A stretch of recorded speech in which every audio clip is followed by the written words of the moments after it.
So even though I had already made a decent gift for Mother's Day, I had the papier-mâché figurines half started, and I wanted to finish them. I sort of had a feeling like I shouldn't bother, but I thought I would need the footage to complete these videos. As it turns out, I was able to get along just fine without it. I generally followed the same rules of thumb as in the first video, the Blue Menace, but with a few key changes. I was using 12" by 12" paper, so I made 6" by 6" squares for the body and 1" by 6" strips for everything else. I thought that the squares would be easier to roll when wet with glue, but they weren't really. See, the acid-free Elmer's glue that I got wasn't quite like normal Elmer's glue.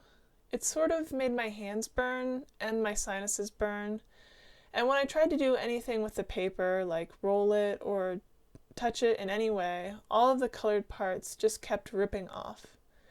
Maybe that was just because of the kind of paper that it was. While the blue paper was through and through blue, this had patterns on top. However, I find it funny that I went through all the trouble of getting acid-free glue for this papier-mâché, when there are probably at least a dozen more likely reasons for this project to get destroyed throughout the years, long before it would ever get too yellowed. Well, who knows for sure, but I don't think I'll be working with this glue again. I used a bead for the head and some wooden dowels to help stabilize it. I'm not sure exactly how much they helped or what I should have done different structurally. The whole thing seemed a little bit unsound, but that might be because of the weird glue again. I used a coil for the base, another coil to hold the body in place, one for the neck, and one for the hat. I made rolls of paper for the arms, but found that they were a little bit too thick, so I ripped them in half and re-rolled them. I realized that ripping the paper more or less works, as long as the torn parts are inside.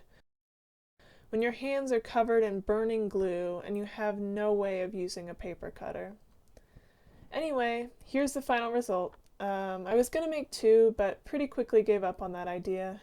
The original inspiration was a nativity set anyway, so the number of figurines is kind of irrelevant since I definitely wasn't going to make a whole set. It seems like things start off in one place and then they end up somewhere else. If you let them, if you're lucky, if you stop looking back so much. So I'm okay with letting this go.